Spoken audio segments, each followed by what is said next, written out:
You will hear a number of different recordings and you'll have to answer questions on what you hear.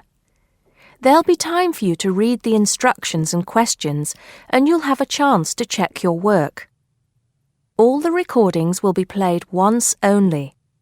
The test is in 4 sections. At the end of the test, you'll be given 10 minutes to transfer your answers to an answer sheet. Now turn to Section 1. Section 1. You'll hear a man calling a catering company. First, you have some time to look at questions 1 to 5.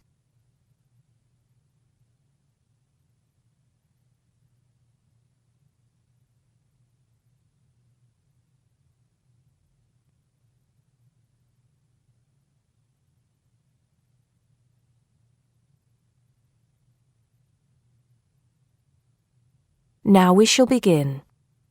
You should answer the questions as you listen because you will not hear the recording a second time. Listen carefully and answer questions 1 to 5. Hello, 5-star caterers. Can I help you? Oh, yes. I spoke to you an hour ago about the arrangements for our end-of-term party. Oh, that's right. It's Mr. Saunders, isn't it? Actually, it's Sanders. That's S-A-N-D-E-R-S. Oh, I'm sorry. I'll just get that down correctly on the form. Okay, Mr. Sanders, sorry about that. No problem. Well, I've got the details you asked for, so I thought I should call you back quickly and book. Good. Let's fill in the form, shall we? Great. First of all, can you give me a telephone number? Somewhere where you can be contacted during the day. Yes, it's 445-6786. 445-6786.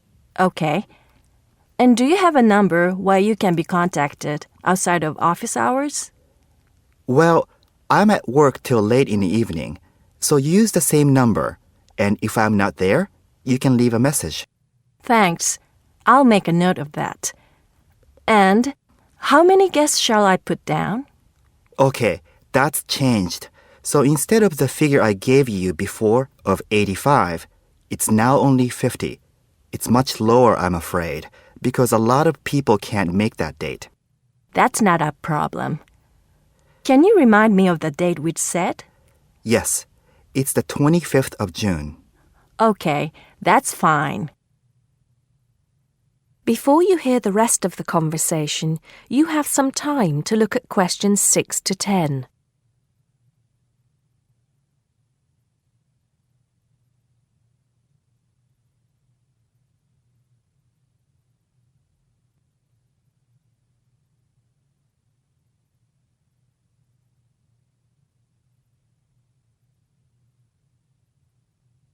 Now listen and answer questions 6 to 10. Now, did you have the chance to look at the tables on the website? Yes, I did. And I think the rectangular tables would be good. The long, thin ones. Yes, you could have 2 of those. The only problem is that they're for 24 people. So, you'd only seat 48 people that way. And if you have 50 guests... Oh, I see what you mean. 2 people would have nowhere to sit. What about the square ones? You'd have the same problem with numbers. Usually, for 50 people, we find the round tables work well. Not the smaller ones. They only seat 6 people. The ones that seat 10, the large ones. So do you think we should have 5 of those? I think that would work well. Okay, that's what we'll do then. Fine. And have you decided on the menu you would like? Yes, I think so. But I wanted to ask you, we talked about having the 3-course meal with waiter service, but in the end, we thought it would be a bit too formal. So that leaves the buffet or the 7-course banquet. How much is a banquet again? £100 a head. That's too much and too formal. The buffet is fine. Okay. So I think I've got everything. We'd need a deposit of 50% of the total. Right. What's the total? Just a minute. Yes, it's £30 a head times 50. So that's 1,500 pounds. 50% of that would be 750 now, with the balance due another 750 on the day. Great. I'll call in tomorrow if that's okay. I can pay you the deposit then. We'll look forward to seeing you tomorrow then. Okay. Thanks a lot. Goodbye. Goodbye. That is the end of section 1. You now have half a minute to check your answers.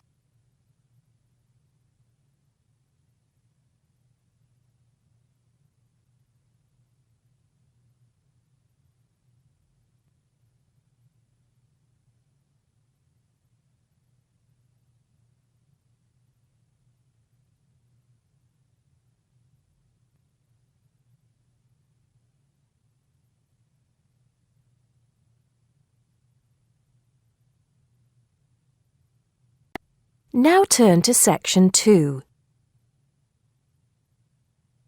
Section 2. You'll hear a guide talking to a group of tourists about Buckingham Palace. First, you have some time to look at questions 11 to 17.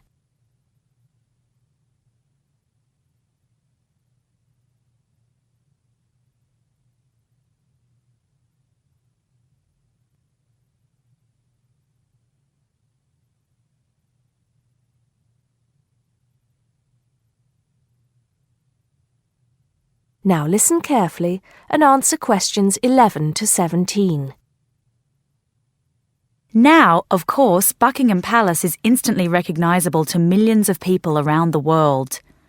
As we pass the palace, I'd like to tell you a few things about the history of this famous building.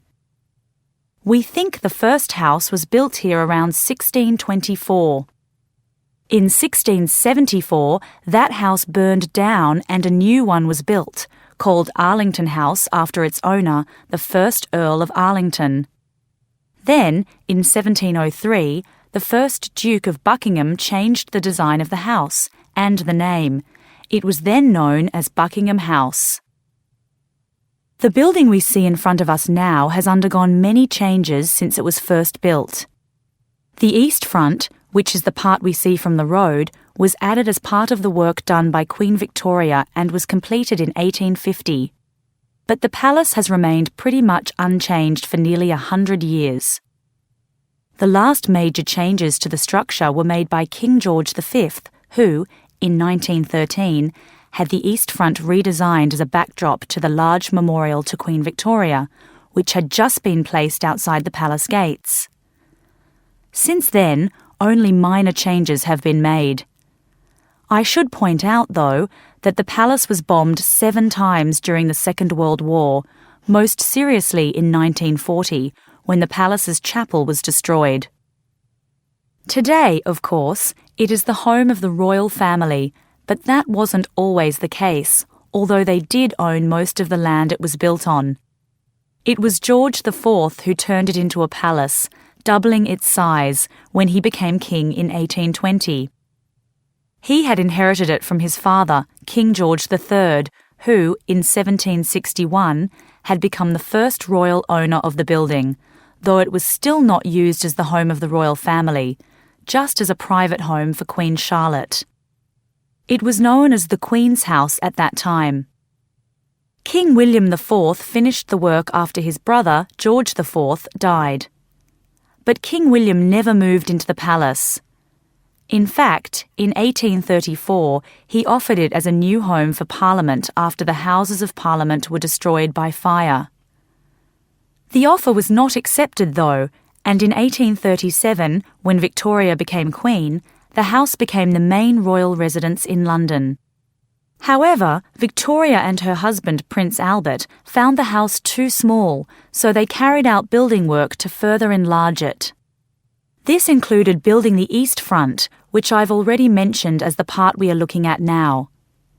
Victoria was also responsible for moving the Marble Arch, built as a part of the palace itself in the 1820s, to where it stands today, separate from the palace on the corner of Hyde Park. For 20 years or so, the palace was often the setting for huge banquets, dances, and musical performances. This period lasted until Prince Albert died in 1861, after which Victoria spent very little time there, and the palace was hardly ever used. Before you hear the rest of the talk, you have some time to look at questions 18 to 20.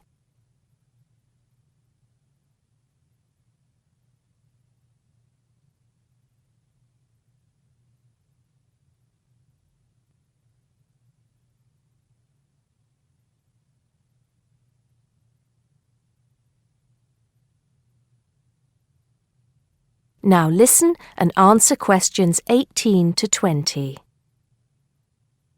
When Victoria died in 1901, Edward VII became king. He was responsible for most of the decoration inside that exists today, and the dark days of the later part of Victoria's reign were fairly quickly forgotten as the palace came back to life. The palace has been in continual use by the British royal family ever since. A lot of people ask me if they can visit the palace. One way is if you're lucky enough to be invited to one of the 3 garden parties usually held every year. As many as 8,000 people attend these, although most of them do not get to meet any members of the royal family, and they don't see much of the inside of the palace. The garden is, however, quite spectacular, and it is the largest private garden in London, with an artificial lake, 30 different species of bird, and over 350 different wild flowers, some of which are extremely rare. Inside the palace, there are 240 bedrooms, 92 offices, and 78 bathrooms. There are also 19 staterooms, which are used for official engagements and ceremonies. Members of the public are only allowed to visit the staterooms, and then only in August or September when the monarch is not there. It's worth it, though, because there's a lot to see in the staterooms, including examples of some of the world's best art with works by Rembrandt, Rubens, and Canaletto. The tour, which lasts up to 2.5 hours, ends in the garden, where you can see more of the outside of the palace not visible from the road. That is the end of section 2. You now have half a minute to check your answers.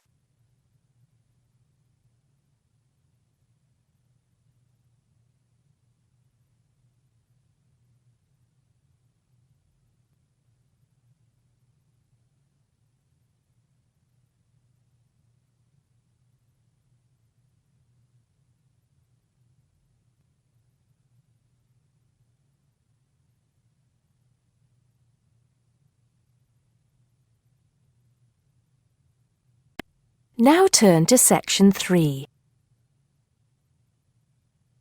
Section 3. You'll hear 2 university students discussing a social science lecture they attended. First, you have some time to look at questions 21 to 24.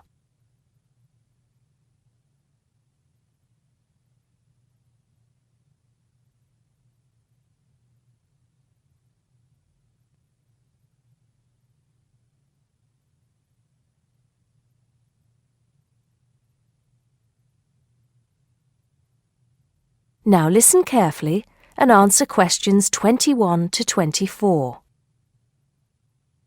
Did you go to the first social science lecture yesterday? Yeah. Didn't you see me there? No. I was trying so hard to understand the lecturer. What didn't you understand? A lot of it, really. For example, he said we needed to study history as part of the course, but I didn't get why. You probably missed it.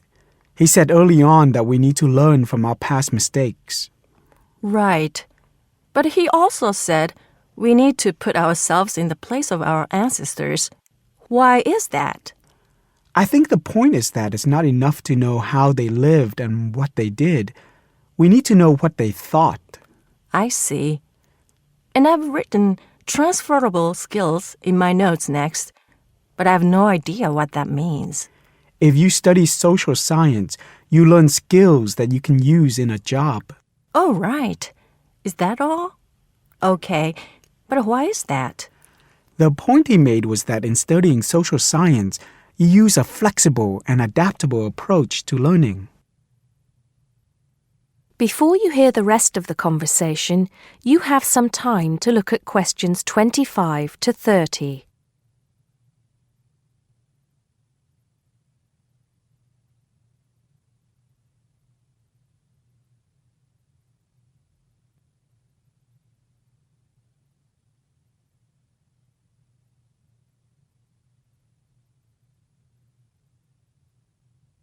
Now listen and answer questions 25 to 30.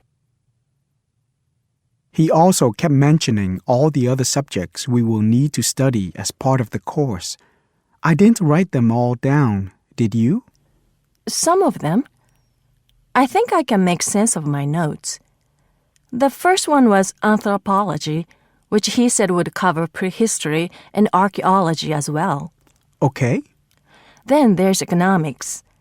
I wrote down that this was not meant to mean that we will spend all our time looking at economic theory, but more that we need to see how humans behave. That's good. I don't think I could handle economic theory. He said something about education too, didn't he? Yeah. He said we'll be looking at how cultural information is handed down from one generation to the next through teaching children. He said we'd be focusing on geography too, but I can't really remember which aspects. Can you? I noted it down, I think. Here we are, yes, particularly in relation to urban planning.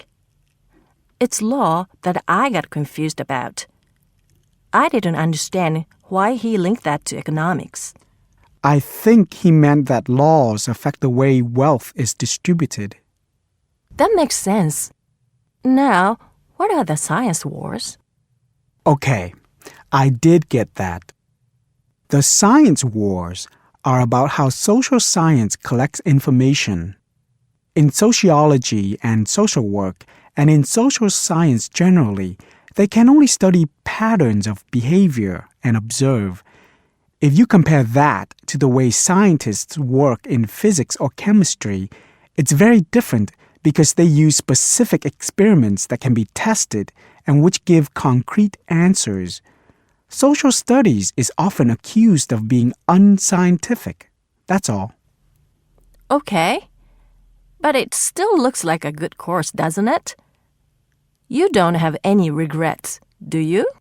None at all. I'm looking forward to it. That is the end of section 3.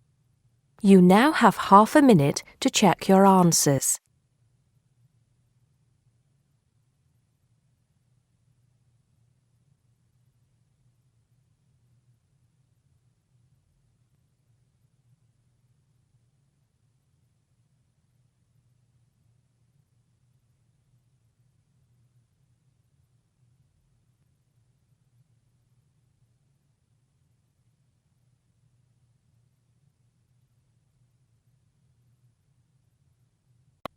Now turn to section 4.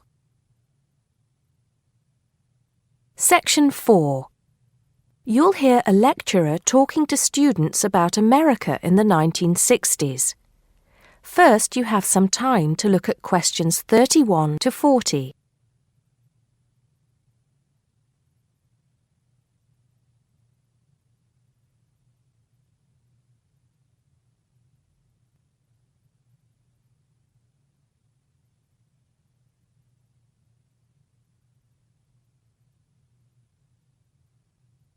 Now listen carefully and answer questions 31 to 37.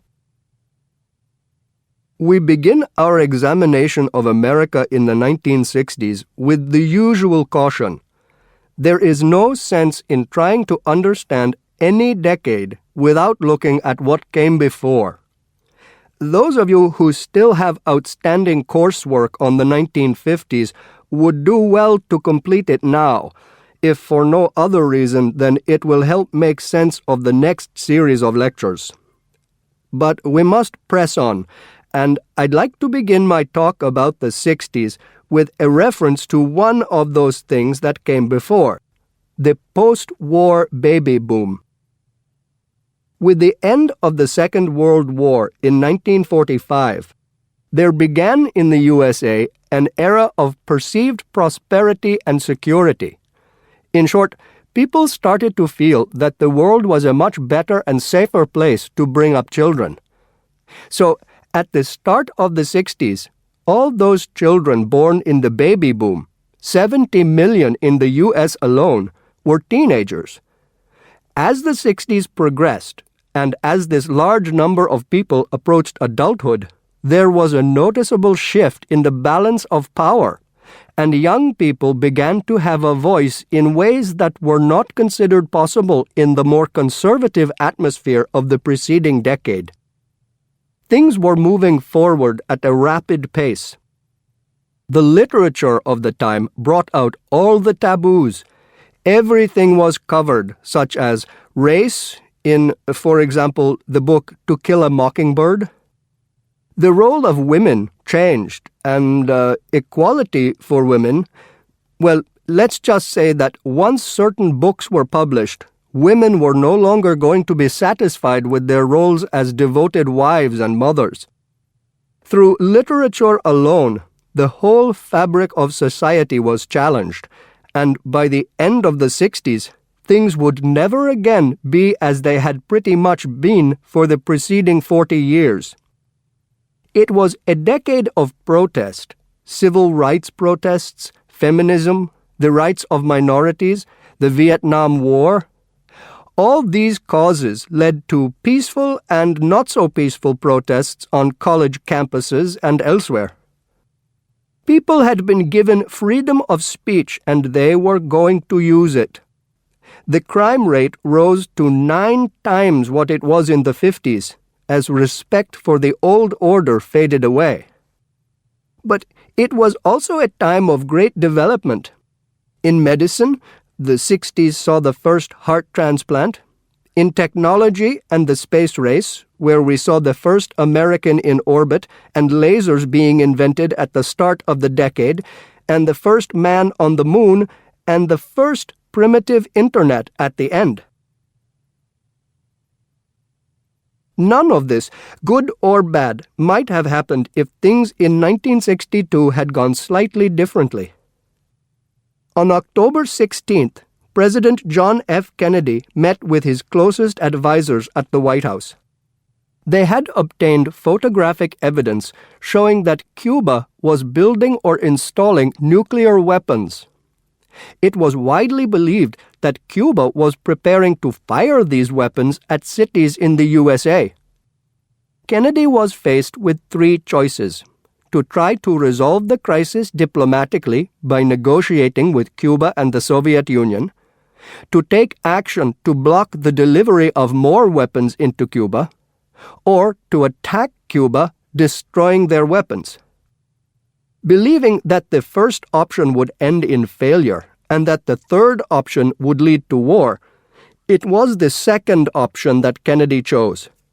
In doing so, he succeeded in preventing the buildup of more missiles. The Soviet Union then withdrew the weapons from Cuba. Most historians agree that if Kennedy had acted differently, the episode would have led to a full-scale nuclear war between the United States and the Soviet Union. Millions would have died, and the world would have been changed beyond recognition. That is the end of section 4. You now have half a minute to check your answers.